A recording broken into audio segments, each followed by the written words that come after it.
Different eras, different societies, almost different worlds. Two women, Elizabeth and Victoria. Two queens who have steered their course through periods of extraordinary change. In the British monarchy's 1,000-year history, their like has rarely been seen. Their longevity is unrivaled. On the 9th of September, Queen Elizabeth II will become the longest reigning monarch in British history. She will break the record set by her great-great-grandmother, Queen Victoria, who was on the throne for 63 years and 7 months. Yet they became monarchs unexpectedly at a young age. Neither Queen Victoria nor Queen Elizabeth were born to be queen, and indeed, there was no great expectation that either of them would be. I think certainly we'll look back and say there's been the biggest change in society under these two female monarchs. I think history will look back on them both and compare them because it's really so incredibly unique. And both of them symbolize their country, and that's what's so wonderful about monarchy. It is a symbol above politics. But what does it take to be a monarch who defines an era? One who has the power to capture the hearts and minds of people at home and abroad. She's just brilliant. At her age, to be still doing things like this, it is just fantastic. I never really got this whole Queen thing, to be honest. I really didn't. But I've got it now, and I just... Okay, sorry, I posted on Facebook that I've fallen in love with the Queen. As the Queen reaches this milestone, we look at the long reigns of two extraordinary women and ask how they've managed to provide such enduring stability in an ever-changing world.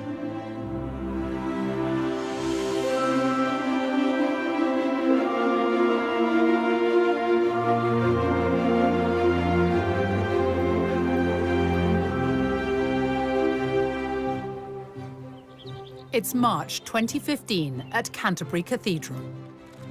And here she is, Elizabeth II, the face of the modern monarchy. She's here to unveil statues of herself and her husband, Prince Philip. Immortalised in stone next to Queen Victoria and Prince Albert, in this, the year Elizabeth becomes the longest reigning monarch. Nobody expected that. On April the 21st, 1926, a child was born to the Duke and Duchess of York, Elizabeth and Prince Albert, who was the second son of King George V. Elizabeth Alexandra Mary came into this world a princess. Her popular uncle, the Prince of Wales, was next in line to the throne, followed by her father. So no one ever expected that one day Elizabeth would become queen. And she certainly wasn't born in a palace. In fact, she was born right here. On Bruton Street in Mayfair, now a restaurant. A plaque is the only reminder that before the bombings of World War II, Elizabeth's home stood on this site. And here they are, the family at their home in 1927, and Nanny and baby Elizabeth. The young princess was expected to lead a relatively quiet life away from the full glare of the monarchy, which is just what people thought at the birth of another royal infant.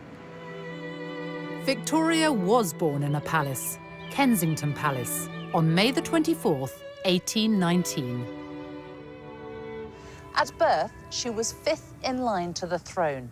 And even though her mother was fiercely ambitious, no one could have known that Victoria was destined to become queen.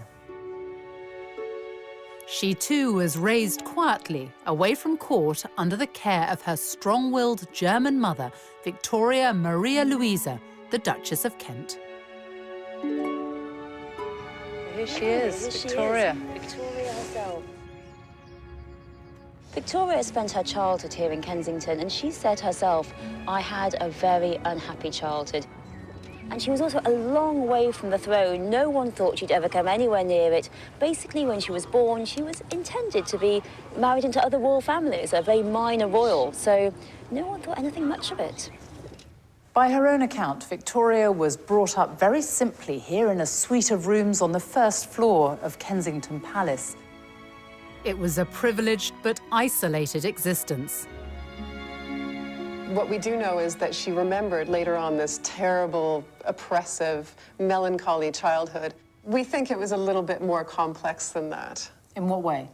Well, she was lonely, but she was also very imaginative. She had 132 dolls, and they're all very neatly and in a very organized way listed in her inventory, which she kept at the time. She must have had a sort of very, a dream world, the way she played with these dolls. I suppose she had a lack of friends. We wonder whether some of the costumes could possibly be made from fabrics that made Princess Victoria's dresses. That's not something we're able to prove, but it's a possibility. Before she was 1, her grandfather and father died. And when her uncle George IV passed away, another uncle became king, which meant she was next in line to the throne at the age of 11. Life became even more restrictive.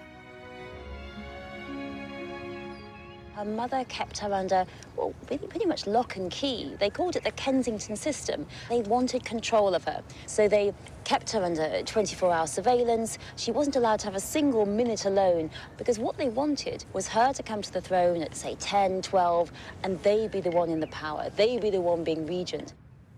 She was sheltered and protected, and she even shared a bedroom with her mother until the day she became queen at the age of 18.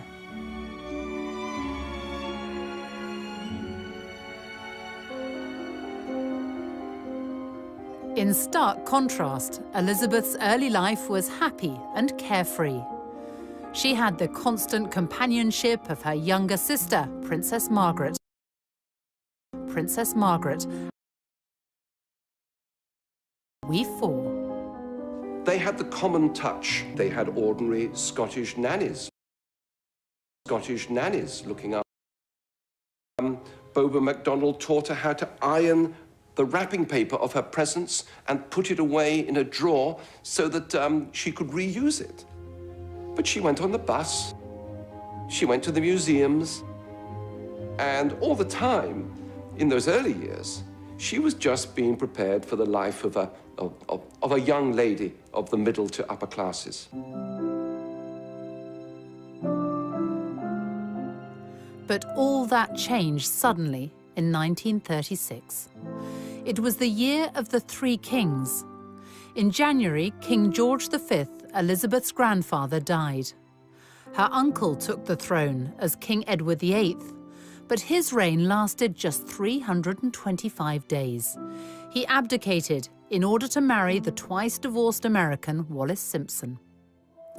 By December that year, Elizabeth's father was king. Elizabeth moved here to Buckingham Palace with her family at the age of just 10. Her father was now king, and it must have been a huge change for the young princess, who until then had been raised in a more modest family home, albeit in Mayfair. It was 1937, exactly 100 years after Queen Victoria had arrived here at the age of 18. Victoria left Kensington Palace just weeks after becoming queen. Her first requests were for time alone at last away from her mother and a bedroom of her own. She got much more than that. Victoria became the first monarch to make Buckingham Palace her official residence. Over the years, she transformed the place, and visitors to this day are still met by the paintings of her nearest and dearest. How much did Queen Victoria change Buckingham Palace, and why? Well, I think she wanted to make it a centre of court life, and court life, I think, of a very different sort. I mean, the thing about the monarchy in the middle of the Victorian period was that it became respectable for the first time. And really, this was a palace which was going to house a court which was the epitome of the kind of new morality of the family and of society. Elizabeth has transformed this palace in another way. In 1962, she opened the Queen's Gallery to give the paying public access to the royal art collection. In 1993, she opened the doors even wider. Tens of thousands now take the chance to wander through the staterooms, with ticket and gift shop sales going towards the upkeep of the artworks.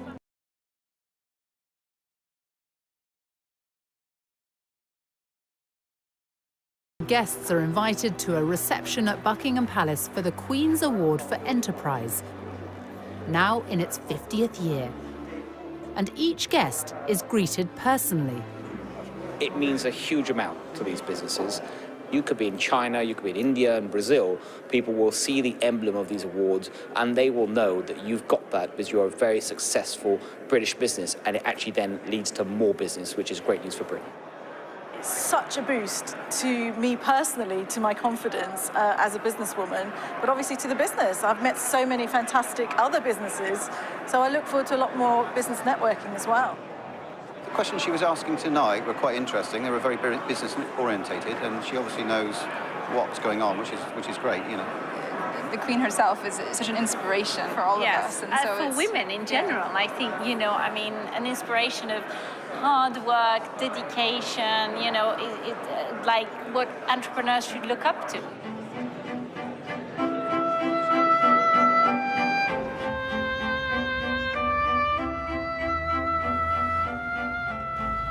Buckingham Palace, it's such an iconic building. It's hard to imagine that it hasn't always looked like this.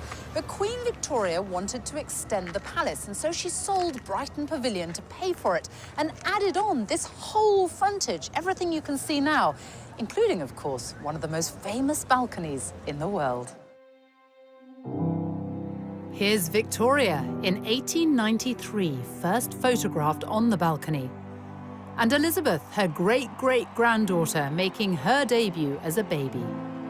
Across time, the balcony became a sort of rallying point for the nation. No more so than in May 1945, when war in... as Elizabeth stood proudly by him in her uniform.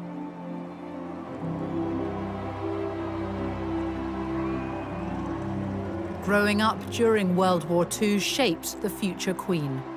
In 1940, she was the teenager who gave this radio broadcast for children forced to evacuate their homes. My sister Margaret Rose and I feel so much for you, as we know from experience what it means to be away from those we love most of all. You would have thought that the royal family would have been moved a long way away to safety, but instead the princesses came here. They lived here in Windsor Castle for much of the war, and the castle was stripped of all its finery. The paintings were removed and hidden in caves in Wales and other places. And it was a very much diminished castle, except for the magnificence of the buildings. There was a big air raid shelter built under one of the towers, which no one liked using, but they did when the air raid sirens sounded. As the bombing raids of the Blitz hit, it was suggested that the princesses should be evacuated, to which the Queen Mother had an immediate reply. She said, "The children would never leave without me. I would never leave without the king, and the king will never leave." Indeed, in September 1940, the king and queen were very nearly killed when a German bomber flew up the Mall and dropped its bombs directly on Buckingham Palace. They concealed how nearly they came to death.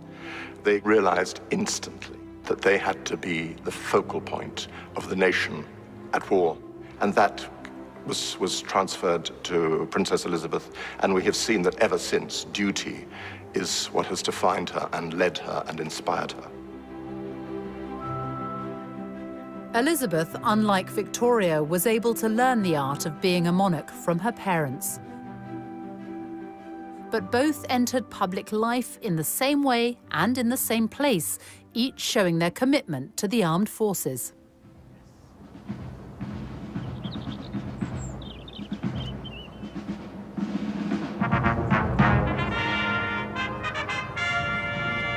Queen Victoria came here to Windsor Castle to review her troops for the first time when she was just 18. A century later, Elizabeth, then still a princess, followed in her footsteps on her 16th birthday. It was her first official engagement.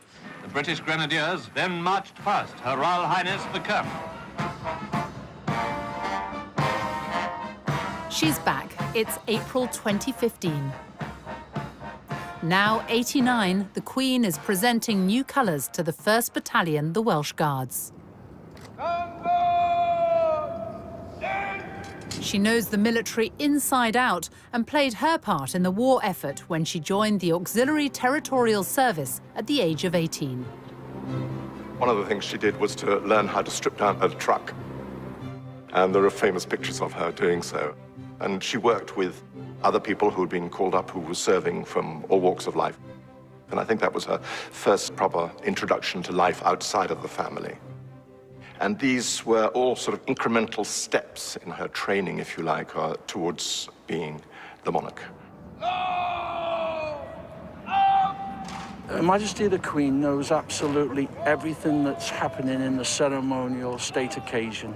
But she knows that I'm there to just make sure those people that don't know are led and guided so that they can give the best performance. I'm inspired by her, an absolutely wonderful lady. I mean, the Queen is what we fight for and fight under for the country, and she's sort of the head of the army and our regiment, so it's extremely special for the boys. Do you think that the Queen really does understand what you do, what you go through? 100%, 100%. I think she probably knows more than anyone in her time of understanding what sacrifice for the country is, and she's an extremely special person. Recognition from the monarch has always been highly prized. At the end of the Crimean War in 1856, Queen Victoria introduced the Victoria Cross for bravery. A medal has been created in Elizabeth's name too, the Elizabeth Cross, for the next of kin of British servicemen and women killed on military operations or by terrorism. 2 recent tours of Afghanistan have seen the Welsh Guards lose 9 men. Lieutenant Mark Everson was one of them. You have been awarded the Elizabeth Cross. Yeah. In memory of your son. Yes. Just explain what the Elizabeth Cross is and how important it is to you.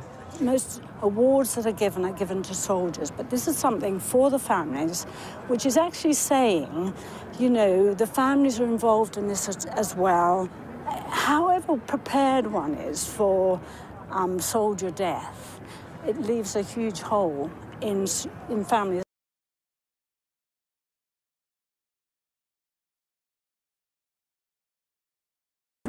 This memory, this little cross signifies that, really. Elizabeth is the daughter, mother and wife of military men. By her side today, as he has been for every step of her reign, is Prince Philip, the Duke of Edinburgh.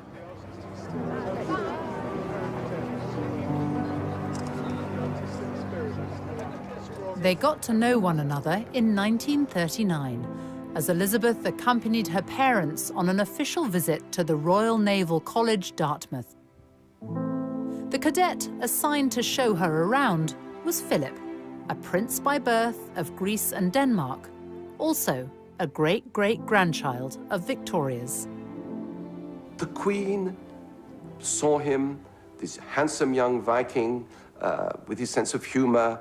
I think right at the start, his lack of reverence, his sense of informality appealed to her, as well as his stunning good looks. They became pen pals, with Elizabeth keeping a photo of a bearded Philip as he fought for his adopted country, Britain.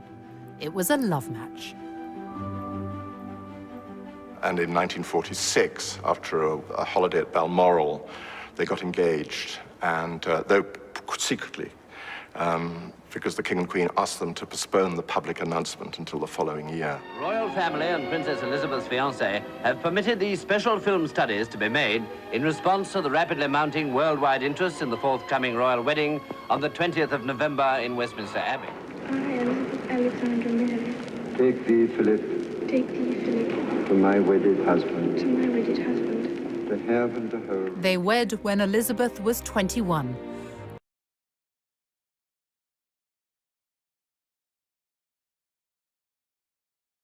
And that of any other British sovereign. It's a cornerstone of Elizabeth's reign. As she's said in several tributes to him, he is the rock on which her work as a monarch has been based. He has quite simply been my strength and stay all these years.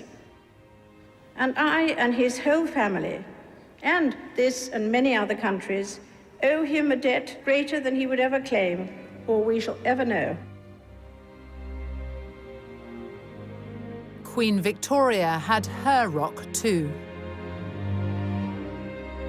For Victoria and now Elizabeth, a vital thread through their lives has been the love and support of their husbands. Both married European princes, both met their husbands-to-be when they were very young and then got to know them slowly through letters. He also looked like a film star. I mean, there's something very romantic in the fact that both Prince Albert and Prince Philip were both sort of gorgeous to look at. You know, that builds up the whole fairy tale. Victoria was 16 when she met Prince Albert of Saxe-Coburg and Gotha. He was her first cousin from Germany. It was determined, more or less, from childhood onwards, that Victoria would marry one of those Coburg children. There were some other candidates for her to marry, but that was the obvious one. And it was her great luck that she fell in love with him, besottedly. It was a real love affair and love match from the beginning. They kept in touch by letters, and she described him as so sensible, so kind, and so good, and so amiable too. She really hadn't had a chance to have anyone to love. She and her mother had been at loggerheads. She had no sister, no friend, no father. So she'd been a very lonely child, and all this passion had really pent up inside her. Obviously, Victoria's wedding to Albert on a grisly February day is essentially a private service. Victoria herself said that she noted every detail. Indeed, she does appear to have noted every detail in her journal afterwards. I think for Victoria, it was a wonderful day in every way. The couple were married in 1840. Victoria was already queen, so she had to propose to him. They went on to have 9 children. Albert brought an experience of the world Victoria had never known. He developed a strong interest in arts and culture and built the Italian Gardens in Kensington as a testimony of his love for her. She rejoiced in her marriage to Albert, and it had for her a significance only rivaled by her coronation day.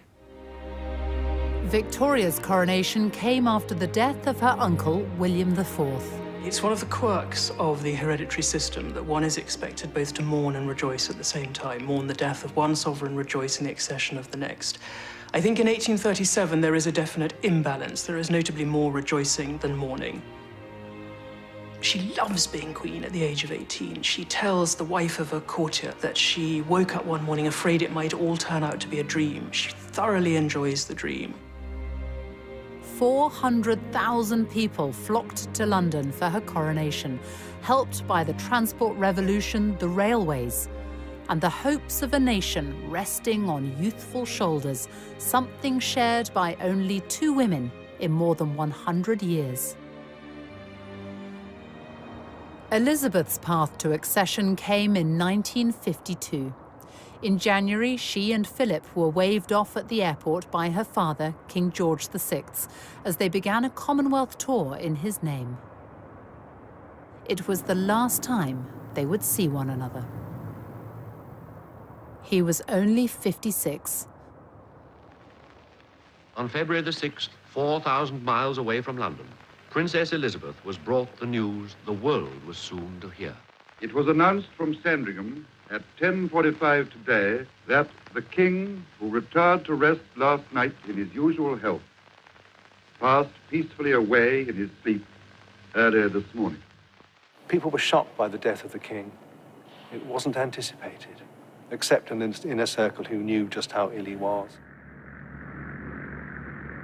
Elizabeth returned to London in mourning, a young woman who now held the future of the monarchy in her hands. For 4 days, King George VI lay in state in Westminster. I remember walking past the catafalque of King George VI. My mother took me and my brother Rory, and I was only 3. And we queued for hours. You can't imagine that now, can you?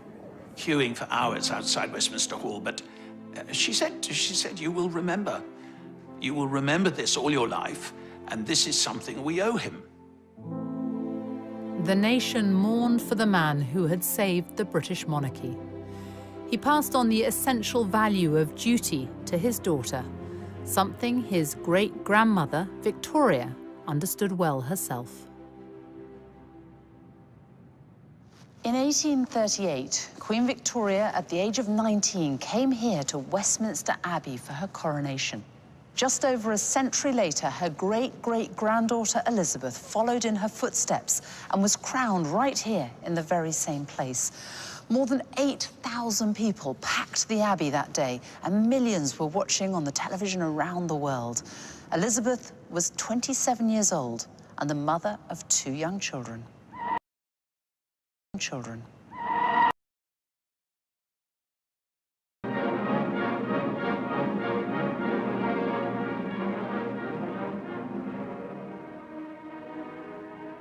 How was Elizabeth received at the coronation? We all became romantics on a huge collective scale. And of course, the setting in this abbey, where the very stones talk, with the old statesman in marble looking down on it, Disraeli, Gladstone, Peel. We were right in the middle of this wonderful combination, which the Brits pride themselves on, or did, of juxtaposing tradition and modernity and making the two work together. But above all, the young woman sitting just over there.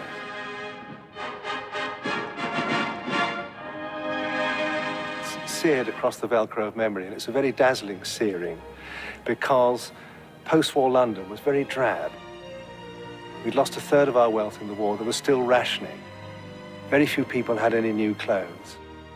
And yet suddenly, in amidst this heroic drabness, there was the starburst of the coronation of the new, beautiful young queen.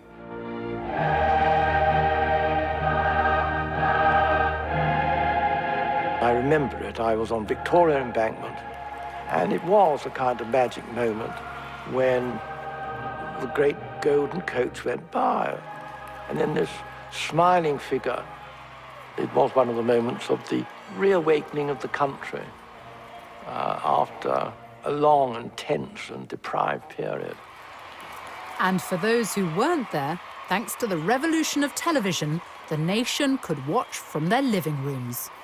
27 million people in Britain in June 1953 watch at least half a day's television coverage. The number of BBC licence holders doubles that day.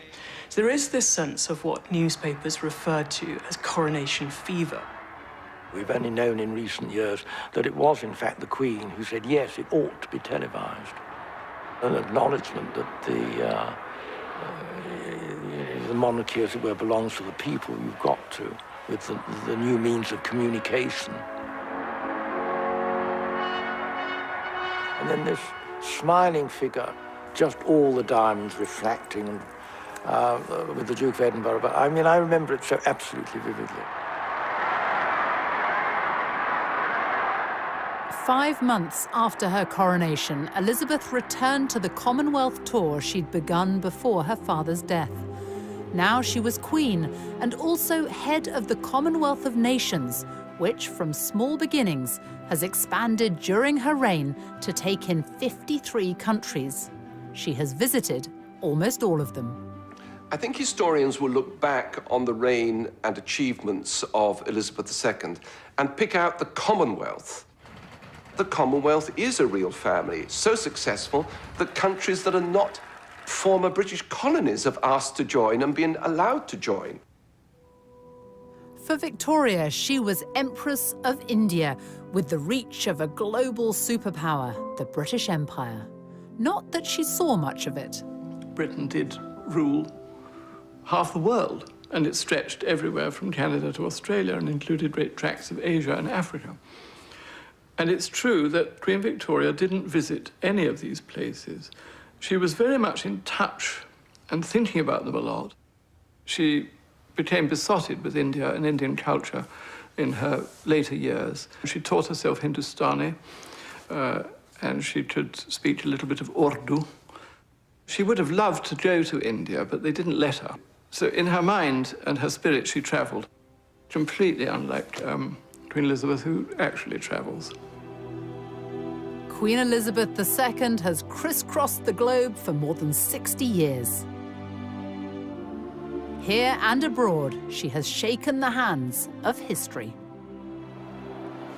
It's June 2015, and once again, the red carpet is laid out on foreign soil. This is Berlin's take. This is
but that will not faze the most well-travelled monarch in history. The Queen first came to Germany on a state visit in 1965. It was a country still divided by Cold War communism.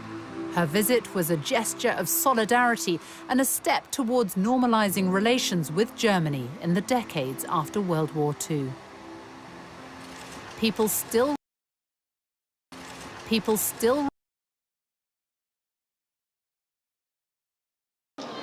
For my husband and me, it is a deeply moving experience to be with you here in this courageous and famous city.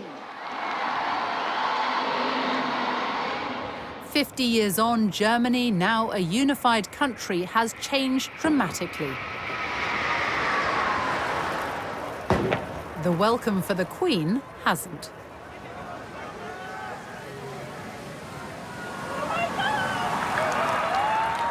Wherever the Queen goes, she brings with her a sense of occasion, and there's been real excitement here in Germany in the run-up to this visit. She's on every front page today, and the papers are full of what to do, what to wear if you meet her. And German television has been running British-themed programmes. And that's the thing about the Queen. Wherever she goes, she brings with her an indefinable something that no one else can. The Queen is our big differentiator in the eyes of many of our foreign partners and friends. They deal with other governments, they deal with other heads of state, but the Queen is something completely unique. And you see that in the reaction of the crowds lining the streets.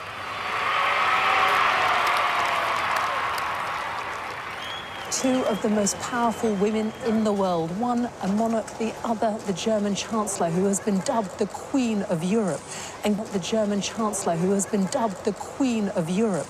And given the question mark over the future of Britain in the EU, the timing of this state visit is being seen as something of a diplomatic coup.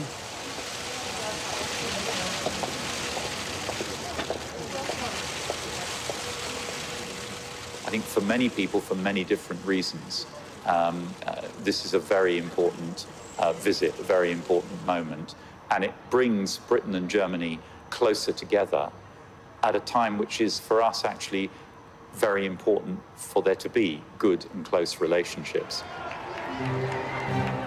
As a constitutional monarch, the Queen must remain politically neutral. Hers is more of a personal power. Arriving at the state banquet, she is wearing Queen Victoria's rubies as she delivers words echoing a lifetime of experience. We know that division in Europe is dangerous and that we must guard against it in the West as well as in the east of our continent. That remains a common endeavour. Flying the flag for the United Kingdom at the British ambassador's residence in Berlin. Every year, a garden party is held to honour the Queen, but this is the first time she and the Duke of Edinburgh have actually been able to attend. The interest in Germany in the Queen is already big. People have been thinking about the institution of the monarchy and about the overall relationship between Germany and the United Kingdom. In diplomatic speak, we'd call it soft power. It's what the Queen stands for. It's the values that she embodies, and that has deep impact. There's all those disputes we do have at the moment in Europe about Britain and Europe and the rest of the world. So it's important that we do have this unifying personality. She's there and she stands for something and a value that is not changing. And so it's like an authority.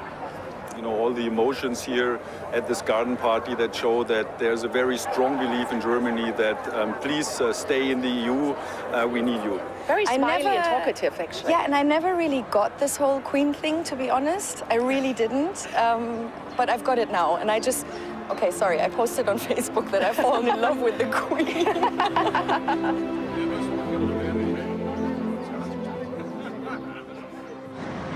In Germany's modern democracy, sections of the wall which once separated East from West in the Cold War now stand only as symbolic fragments. And this is a country which remembers its deeper past, those who were killed in one of the most dreadful persecutions in history.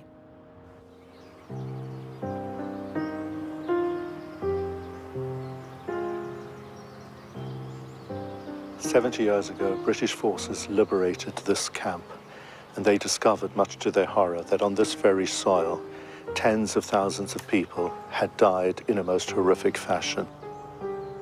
It was liberated by World War II Allied troops in April 1945. 70 years later, it is the Queen's request that she and the Duke of Edinburgh end their German state visit by paying their respects at the site of the Bergen-Belsen concentration camp. And for some, the memories are very personal. To me, it was just one huge horror story. How any human beings could treat other human beings in this way. Just incredible. I don't think there was a sort of screaming of joy because everybody thought we must be dreaming.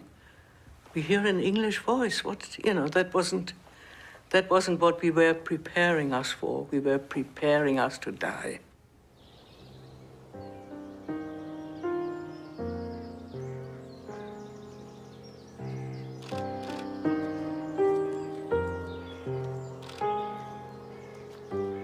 her visit shows that she takes human suffering seriously.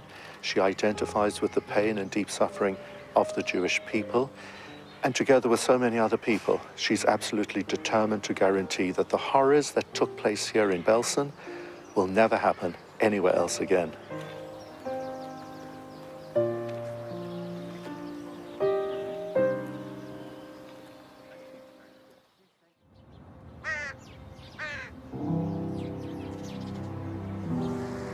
In Britain, religion and the monarchy are forever intertwined.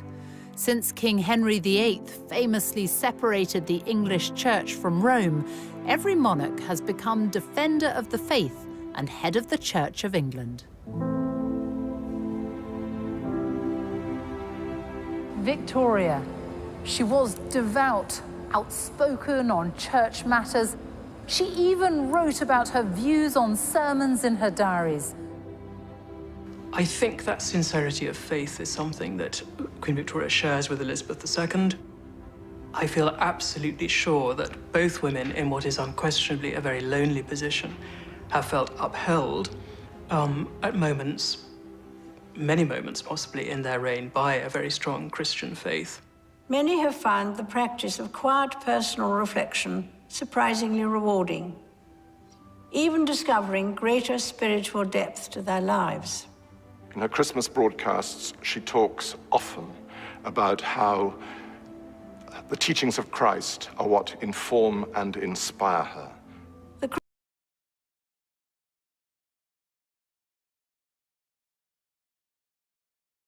Feet very firmly on the ground, but spiritually, she's got this dimension in which her personal faith is linked to her duty as a monarch. And each monarch also has formal duties in relation to the government of the day. It was during Victoria's reign that political power moved away from the sovereign, but she still kept a keen interest in the details of political life, as does Queen Elizabeth, who at the start of her reign decided to change the monarch's regular meetings with the Prime Minister into a weekly affair, the audience. When Parliament sits, the Prime Minister arrives for their regular meeting, where the Queen has what's been described as the right to be consulted,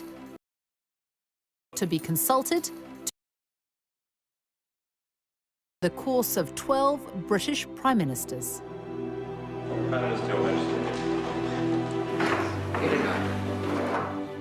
Her first PM was Winston Churchill, who'd known Elizabeth since she was a child and was the only elected Member of Parliament under both Victoria and Elizabeth. Well, Churchill was in love with her. There's no other way of putting it. A member of his private office said that he was dotty about her and felt very protective of her and wanted to ease her into the duties of monarchy. And she receives the red boxes daily, containing cabinet and foreign and Commonwealth papers. She's been terribly well informed. When you think about it, the first weekly intelligence summary she got from the Joint Intelligence Committee in February 1952 would have had at least a section on it, I'm sure, of Stalin's capabilities and military intentions. Can you imagine it? The long reigns of Elizabeth and Victoria mean they have had to steer their way through periods of extraordinary change.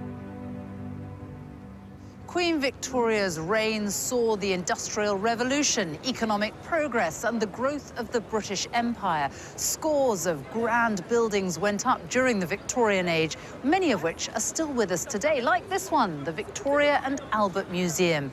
It houses one of the largest collections of decorative art and design in the world.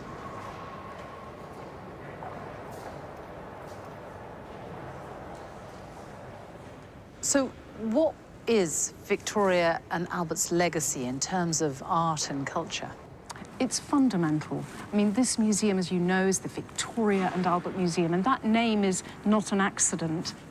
It was renamed the Victoria and Albert Museum in 1899, and it was one of Queen Victoria's last public appearances when she came to lay the foundation stone of the front of our museum. How big a role did Victoria and Albert have in bringing the arts to the people? Throughout her life, and indeed throughout Albert's life, they were actively promoting education and culture, art and science. This whole complex at South Kensington is thanks to the way they supported and promoted these activities. So much so that this area became known as Albertopolis, also taking in the Albert Memorial, Victoria's vast tribute to the man she adored, who died at the age of 42.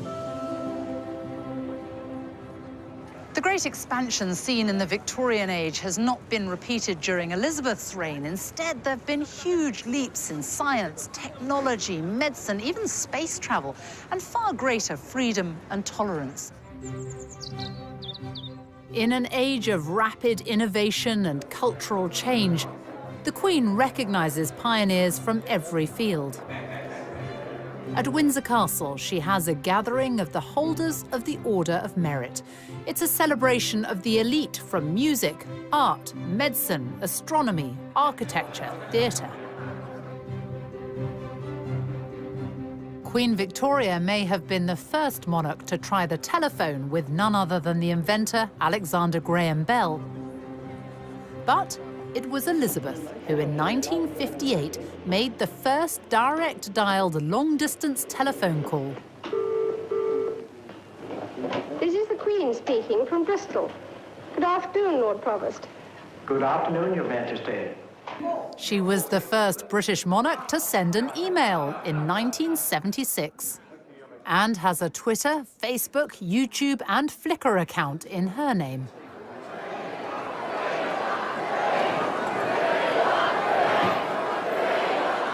In the monarchy's 1,000-year history, only 2 British sovereigns have marked their silver, golden, and diamond jubilees. Victoria and Elizabeth. To mark her 60 years on the throne, Elizabeth chose to be photographed in front of the Queen Victoria Memorial with the diamonds worn by Victoria more than a century earlier. And if a Jubilee celebration is a test of popularity, it's one the Queen easily passed. Hundreds of thousands turned out to celebrate. Her speech that year seemed to recognise her unique place in the world. I have been privileged to witness some of that history, and with the support of my family, rededicate myself to the service of our great country and its people, now and in the years to come. Hip hip! Hip hip! Hip hip!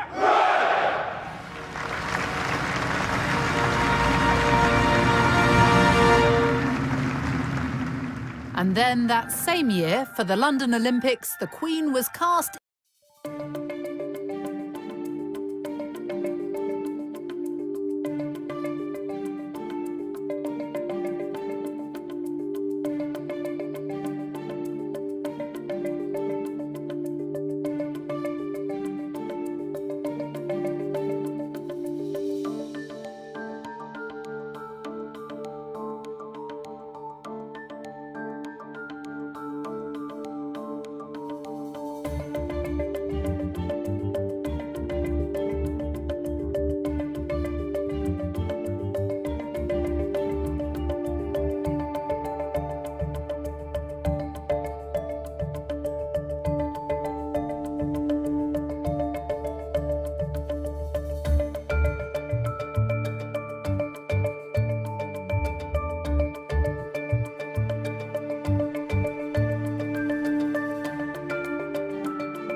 Long reign can bring challenges.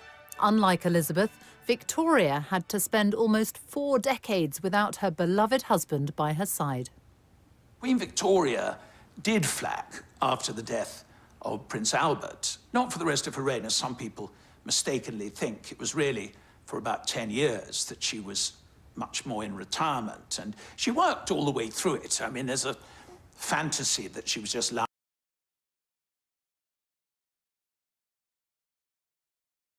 years. The politicians constantly feared, because she was so reclusive and shy and didn't like waving from balconies and didn't wear crowns, that somehow or another she was out of touch. And in a very mysterious way, she wasn't. In June 1897, Queen Victoria was persuaded to make an effort for her Diamond Jubilee. She was captured in this rare footage, and she had an empire to call upon. London had never seen anything like it. The Bengal Lancers, people from all over the world, African warriors, parading through the streets with all their wonderful costumes and uniform. It was partly a demonstration of this extraordinary political stability, that this institution, which had been so fragile in 1837, was now going stronger than ever in 1897, thanks to this very eccentric, clever but strange woman sitting in an open carriage riding through the streets of London in a black bonnet. The whole place was alive with excitement. Both Victoria and then Elizabeth came here to St Paul's Cathedral to mark their Diamond Jubilees. For Victoria, who by then was 78, it was a rare public appearance. She was still mourning Albert decades after his death. And she was frail, too frail to climb these stairs and go inside. So instead, when her carriage drew up here in front of jubilant crowds, she remained in it, and the whole service came out to her.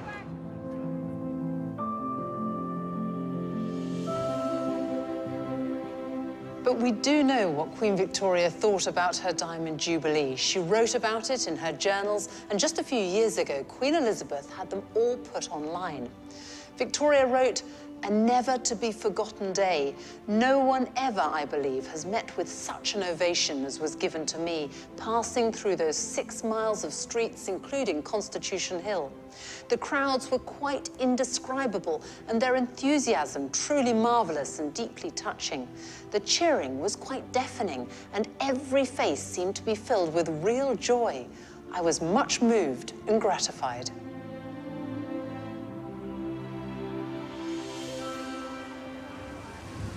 As well as being visible, the monarch must connect with every part of the United Kingdom. Today, the Queen, a direct descendant of Mary Stuart, Queen of Scots, arrives in Edinburgh for Holyrood Week. It starts with the ancient ceremony of the Keys, unchanged since Victoria's time. Well, it's a very significant process because it's the presentation of the city's keys to the monarch. But also, you know, for people of the city, it's a meaningful event because it's about the Queen's authority in the city. It's also about a welcome for garden party guests in the spectacular grounds of the palace. Royal garden parties were introduced by Victoria at Buckingham Palace in the 1860s and brought here to Scotland by Elizabeth's grandfather, George V. This is the Queen attending as a child. 8,000 people have been invited to this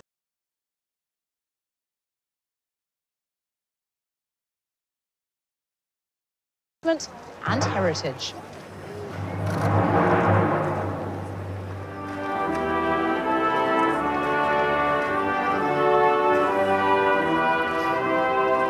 She's just brilliant. At her age, to be still doing things like this, it is just fantastic. I think today has been a very good example of exactly what we as a country do well, and I think she's at the very heart of that. And the fact she visits the Aral Islands, you know, she embraces all the parts of Scotland that we love. Her and the Duke have done a marvellous job over the years, and I hope they'll have many more.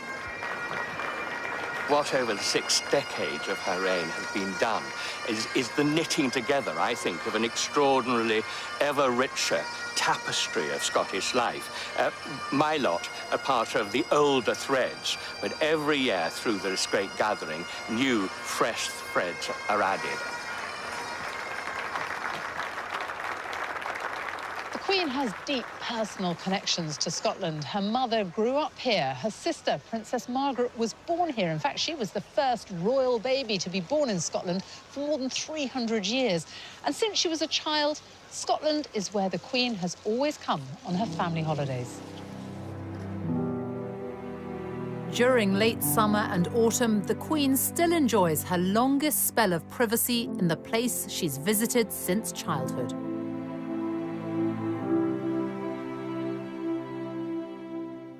It's a tradition started by Victoria, who in her 20s was only the second reigning British monarch to venture north of the border since the days of Charles I. Queen Victoria and Prince Albert fell in love with Scotland. Prince Albert saw Germany in it. He was reminded of Germany, the sort of forests of firs and all that kind of thing.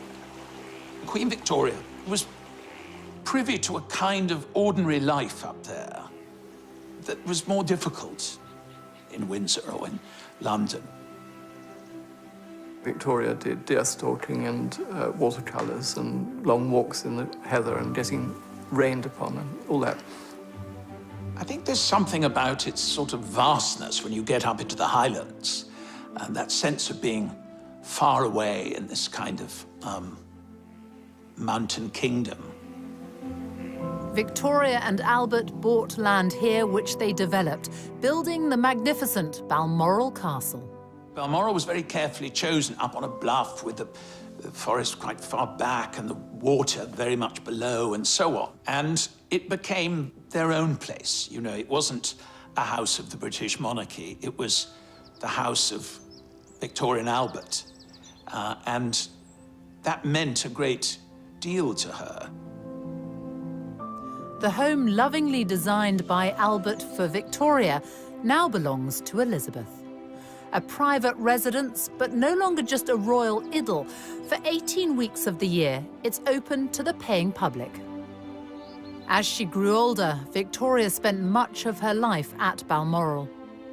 She was here on Wednesday, the 23rd of September, 1896, the day she overtook her grandfather, King George III's record.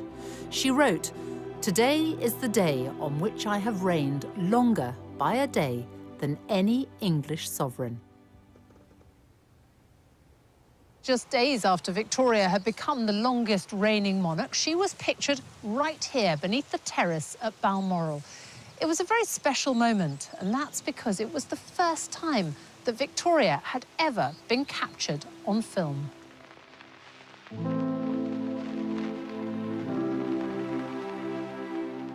Here she is, surrounded by dogs, children and grandchildren. Victoria, a focus of national unity, who chose to mark her momentous day quietly. Elizabeth will also be in Scotland, but will carry out some official engagements.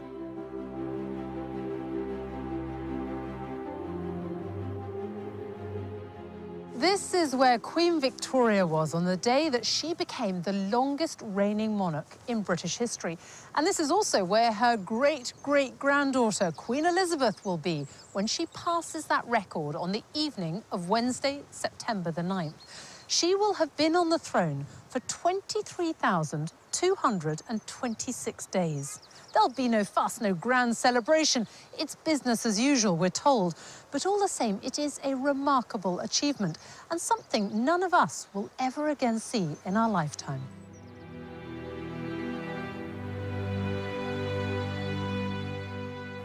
Even for those that don't think about the monarchy or don't follow it particularly, the fact that she is there and it's there as an institution and she never puts a foot wrong.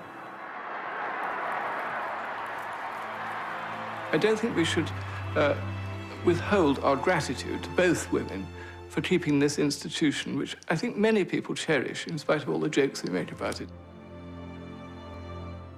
By being inscrutable untouchable, unfashionable, and unfaddish, the Queen remains a concept that all people potentially can connect with. And I think that's a very important and valuable aspect of our national life. And she simply is always out there meeting people, speaking to people, and very much identifying herself with the whole population, not just one certain group of it. Politicians come and go when they talk about the big society. The Queen and the royal family have practiced it and continue to practice it in all sorts of ways. And that stems totally from the sense of duty and religious convictions of Elizabeth II. This is a great country, and one of the reasons it's great is because we have had this continuity of kings and queens for so many centuries, and this queen is probably going to be seen as one of the greatest of all. I think what she has done is she has made us all believe again in the viability of the institution she represents. And to me, that's a great achievement. I declare before you all that my whole life, whether it be long or short, shall be devoted to your service and to the service of our great imperial family to which we all belong. That I shall not have strength to carry out this resolution alone unless you join in it with me, as I now invite you to do. I know that your support will be unfailingly given. God help me to make good my vow, and God bless all of you who are willing to share in it.